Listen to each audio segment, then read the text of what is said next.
Hi friends, welcome back to our channel പ്രമ്യാസ് food മേസ്റ്റ്. Sweet corn കൊണ്ട് വളരെ എളുപ്പത്തിൽ തയ്യാറാക്കിയെടുക്കാൻ പറ്റുന്ന 3 റെസിപ്പീസുമായിട്ടാണ് ഇന്ന് ഞാൻ വന്നിട്ടുള്ളത്. അതിനായി ഞാൻ ഒരു പാക്കറ്റ് ഫ്രോസൺ ആയിട്ടുള്ള സ്വീറ്റ് കോണാണ് എടുത്തിട്ടുള്ളത്. അത് ഒന്ന് സ്റ്റീമറിലേക്ക് ഇട്ട് കൊടുത്ത് ഒന്ന് സ്റ്റീം ചെയ്തെടുക്കുകയാണ് ചെയ്യുന്നത്. പെട്ടെന്ന് തന്നെ സ്റ്റീമായി കിട്ടും. ഒരു 5 മിനിറ്റ് കൊണ്ട് തന്നെ നന്നായിട്ട് സ്റ്റീമായിട്ട് കിട്ടിയിട്ടുണ്ട്. ഇനി ഇത് നമുക്ക് മാറ്റി വെക്കാം.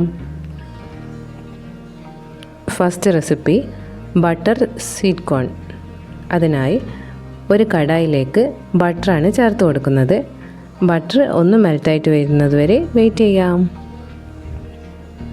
നിങ്ങളെടുക്കുന്ന കോണിനനുസരിച്ച് ബട്ടറിൻ്റെ അളവ് കൂട്ടിയും കുറച്ചും ചേർത്ത് കൊടുക്കാവുന്നതാണ്. ഇത് ഒന്ന് മെൽറ്റായിട്ട് വരണം. ഇപ്പോഴെല്ലാം മെൽറ്റായിട്ട് വന്നിട്ടുണ്ട്. ഇനി ഇതിലേക്ക് 1 കപ്പ് സ്റ്റീംഡ് കോണാണ് ചേർത്ത് കൊടുക്കുന്നത്.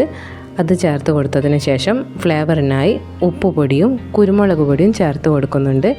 ഇനി നന്നായിട്ടൊന്ന് മിക്സ് ചെയ്തെടുക്കാം.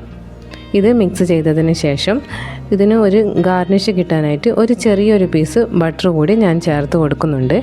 അതൊരു നല്ല ടേസ്റ്റും ഒരു ഗാർണിഷായിട്ട് നല്ലൊരു ഷൈനിങ്ങും കിട്ടും. അത് ഒന്ന് മെൽറ്റായിട്ട് വരുന്നത് വരെ മിക്സ് ചെയ്തെടുക്കാം. ഇത്രയേ ഉള്ളൂ. വളരെ സിമ്പിളായിട്ട് തയ്യാറാക്കിയെടുക്കാൻ പറ്റുന്ന ബട്ടർ സ്വീറ്റ് കോൺ റെഡി ആയിട്ടുണ്ട്. സെക്കൻഡ് വൺ ബട്ടർ ചില്ലി കോൺ. അതിനായി അതേ കടായിൽ തന്നെ ബട്ടർ ചേർത്ത് കൊടുക്കുന്നുണ്ട്. ബട്ടർ ഒന്ന് മെൽറ്റായിട്ട് വരുന്നത് വരെ വെയിറ്റ് ചെയ്യാം.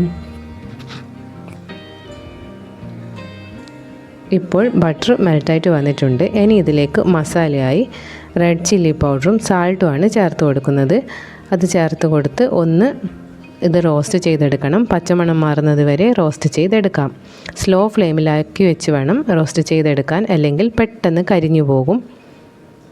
ഇപ്പോഴിത് നന്നായിട്ട് റോസ്റ്റായിട്ട് വന്നിട്ടുണ്ട്. ഇനി ഇതിലേക്ക് 1 കപ്പ് സ്റ്റീംഡ് കോണാണ് ചേർത്ത് കൊടുക്കുന്നത്. കോണ് ചേർത്ത് കൊടുത്തതിന് ശേഷം നന്നായിട്ടൊന്ന് ഇത് മിക്സ് ചെയ്തെടുക്കാം. ഫ്ലേവർ വേണമെങ്കിൽ ആഡ് ചെയ്ത് കൊടുക്കാവുന്നതാണ്. ഇത്രയേ ഉള്ളൂ. വളരെ എളുപ്പത്തിൽ തയ്യാറാക്കിയെടുക്കാൻ പറ്റുന്ന ചില്ലി ബട്ടർ കോൺ റെഡി ആയിട്ടുണ്ട്.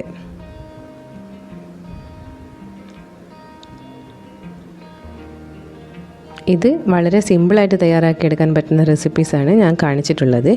ഇതുകൊണ്ട് ഞാൻ വേറെയും കുറേ റെസിപ്പി അപ്ലോഡ് ചെയ്തിട്ടുണ്ട്. അടുത്തത് മൂന്നാമത്തേത് മസാല കോൺ ചാറ്റ്. അതിനായി ചെറുതായി കട്ട് ചെയ്തെടുത്ത സവാള ഒരു ബൗളിലേക്ക് ഇട്ട് കൊടുക്കുന്നുണ്ട്. അതിലേക്ക് ഗ്രേറ്റ് ചെയ്തെടുത്ത ക്യാരറ്റും ചെറുതായി കട്ട് ചെയ്തെടുത്ത മല്ലിയിലയും പിന്നെ ഫ്ലേവറിനായി മുളക് പൊടി, ഉപ്പുപൊടി, ചാറ്റ് മസാലയും ചേർത്ത് കൊടുക്കുന്നുണ്ട്. ഇനി ഇതിലേക്ക് സ്റ്റീം ചെയ്തെടുത്ത 1 കപ്പ് കോണും കൂടി ചേർത്ത് കൊടുത്ത് നന്നായിട്ടൊന്ന് മിക്സ് ചെയ്തെടുക്കാം. ഇത്രയേ ഉള്ളൂ. വളരെ സിമ്പിളായിട്ട് തയ്യാറാക്കിയെടുക്കാൻ പറ്റുന്ന മസാല കോൺ ചാറ്റ് റെഡി ആയിട്ടുണ്ട്.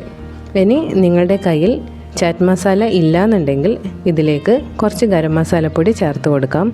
പക്ഷേ കറക്റ്റ് ടേസ്റ്റ് കിട്ടുന്നത് ചാറ്റ് മസാലപ്പൊടി ചേർത്ത് കൊടുക്കുമ്പോഴാണ്.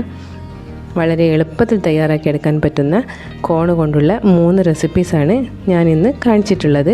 എല്ലാവർക്കും ഈ വീഡിയോ ഇഷ്ടപ്പെട്ടിട്ടുണ്ടാകുമെന്ന് വിചാരിക്കുന്നു. എല്ലാവരും ഒന്ന് ട്രൈ ചെയ്ത് നോക്കണേ. ഈ വീഡിയോ നിങ്ങൾക്ക് ഇഷ്ടപ്പെടുകയാണെങ്കിൽ ലൈക്ക് ചെയ്യാൻ മറക്കല്ലേ. സ്വീറ്റ് കോൺ കൊണ്ട് എളുപ്പത്തിൽ തയ്യാറാക്കിയെടുക്കാൻ പറ്റുന്ന റെസിപ്പീസാണിത്. ഇതുകൊണ്ട് വേറെയും ഞാൻ മസാലക്കറിയും അതേപോലെ കോൺ വടയും ഒക്കെ തയ്യാറാക്കിയിട്ടുണ്ട്. കാണാത്തവരുണ്ടെങ്കിൽ ഒന്ന് കണ്ടു നോക്കണേ. ഈ വീഡിയോ നിങ്ങൾക്ക് ഇഷ്ടപ്പെടുകയാണെങ്കിൽ ലൈക്ക് ചെയ്യാനും ഇതുവരെ സബ്സ്ക്രൈബ് ചെയ്തില്ലെങ്കിൽ സബ്സ്ക്രൈബ് ചെയ്ത് കൂടി സപ്പോർട്ട് ചെയ്യണേ. Please like, share and subscribe. Thank you. Thanks for watching.